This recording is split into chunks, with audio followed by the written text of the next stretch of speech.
Assalamualaikum warahmatullahi wabarakatuh. Kembali lagi di mata kuliah Kimia Lingkungan pertemuan yang kelima.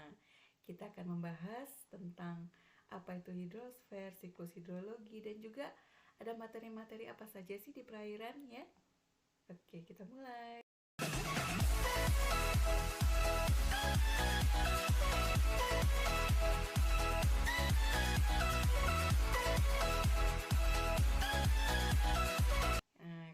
Kita harus tahu dulu nih, perairan kita itu 97,2%-nya adalah berupa lautan, ya.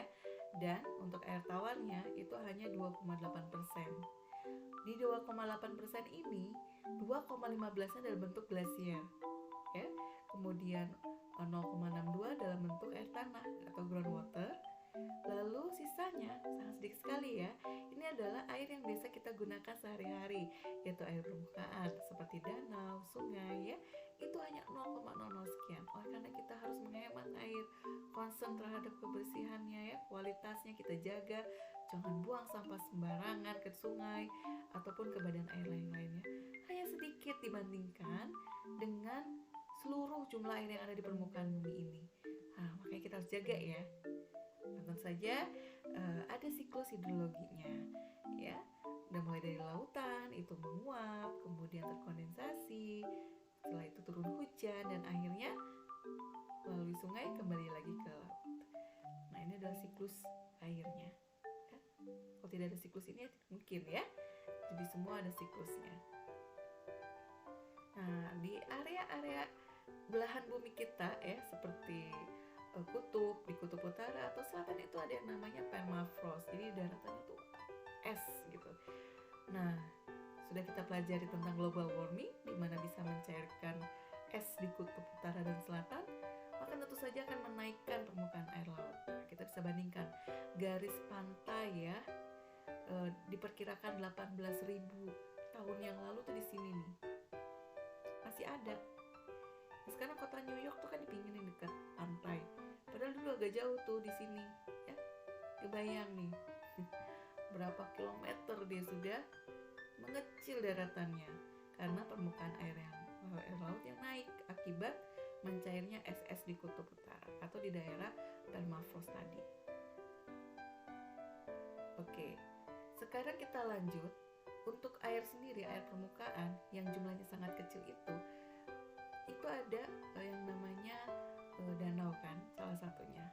Nah, danau ini punya yang namanya stratifikasi layer ya. Stratifikasi layer yaitu adalah lapisan-lapisan air yang berdasarkan suhu nih biasanya ya. Nah, dan ada ciri-cirinya juga untuk epilinion. Ini biasanya yang di permukaan dengan suhu yang lebih hangat dan sinar matahari masih bisa menembus di sini untuk terjadinya fotosintesis. Banyak juga kehidupan ini. Biodiversitasnya juga tinggi sekali di daerah ini ya. Kemudian agak ke dalam sedikit ya, kalau suhunya turun berkisar antara ini untuk yang tropis ya, di bawah 18-17 derajat Celcius ya, itu metalimnion nih sampai 8 derajat. Nah, di bawah 8 derajat Celcius itu udah masuk hipolimnion, sangat dingin ya. Nah, di sini ada stratifikasi layer.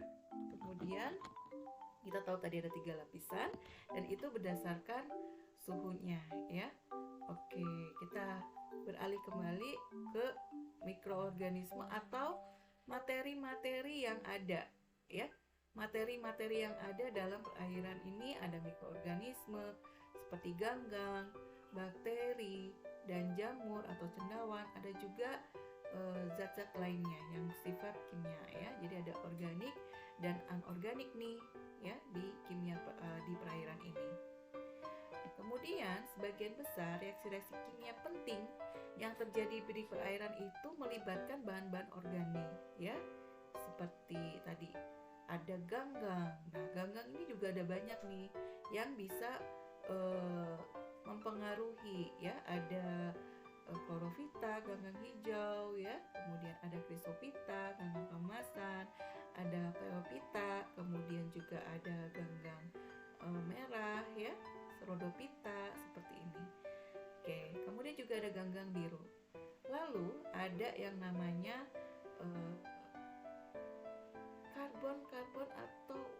unsur hara yang diperlukan oleh ganggang-ganggang ini untuk hidup, ya. Dan itu nanti akan berpengaruh nih ke reaksi-reaksi kimia yang terjadi di perairan dan juga ada hubungannya dengan kualitas lingkungan. Oke. Nah, kemudian ada cendawan, ya. Selain ganggang ada cendawan yang berfungsi untuk proses pembusukan, ya. Di sini kemudian juga ada bakteri. Nah, di juga bakteri ada namanya Gallionella, di mana keberadaan ini juga menunjukkan adanya kadar besi yang tinggi di suatu perairan. Jadi kayak bioindikator, ya. Oke. Nah, kemudian untuk bahan-bahan kimianya sendiri itu banyak sekali, ya. Mulai dari nitrogen, kemudian nitrogen ini ada menjadi dua, yaitu anorganik dan organik, ya. Dan kalau dijumlahkan nih, itu menjadi nitrogen total dalam air, ya. Dari mana nih sumber-sumber nitrogen? Banyak sekali. Kita kan banyak aktivitas nih, mulai dari pertanian, ya, sekolah, rumah sakit, restoran, ya, perkotaan, semua terbuang ke badan air, sungai, danau. Tentu saja nitrogennya pasti tinggi. Oke, selanjutnya apalagi yang bisa berpotensi mempengaruhi kualitas, yaitu CO2. Ya, CO2 ini akan dari udara. Dia bisa terdissolve ke perairan. Nah, di mana CO2 ini akan terionisasi dan terdisosiasi, ya, menjadi ion-ion bikarbonat dan ion hidrogen H+, sehingga akan pH-nya menjadi lebih asam. Tentu saja kalau pH-nya jadi lebih asam, proses purifikasi alam atau perairan itu menjadi lebih lama, ya.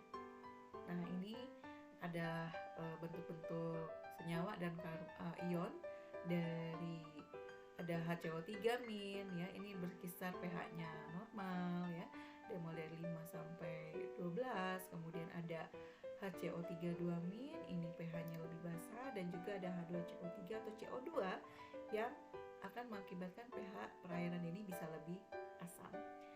Ya, oke. Untuk bagaimana dampak pencemarannya, kita akan sambung lagi ke pertemuan yang ke-6. Oke, terima kasih atas perhatiannya. Assalamualaikum warahmatullahi wabarakatuh.